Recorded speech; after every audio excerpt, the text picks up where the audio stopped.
Ha, saat neçə oldu gəlib çıxmaq bilməm. Dedi saatda da buradayım axı. Gələr də səbirli ol, nə olur? Bey, bir dəqiqə olar sizi. Soruyorum şimdi kendime, yanıyorum kendi derdime. Ne var elimde kalan? Burada market hansı tərəfdədir? Market? Ya, bilmirəm, burada qalan deyiləm. Ha, bu hardadır bala qız? Ha, gələr də, nə olur? Belə səbirli ol da. Saat 4 deməyibsən, hə? Hə də biz də buradayıq da Sən bəyəxtanla. hardan biləm 4 deyib? Sən bilməlik də deyəsən mən dedim də sənə də. Cavan oğlan. Aha.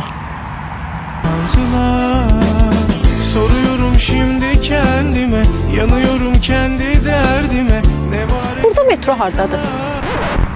Metro? Burada qalan deyiləm, mən bilmirəm metro hardadır. Yox tərəfdədir, xanım, o tərəfdə. Deyəsən təmirə bağlanıb. Ha, bu hardadır qaqa qız, sən canır, başıma dönərəm. İkinci qız elə bir sevincimdən... 4-də gəlməli idi. Hə. Hə? Qırmızı köynək. soruyorum şimdi kendime, yanıyorum Adam, bu qədər, Al yazışmalar yox. bu qədər adam olmaz.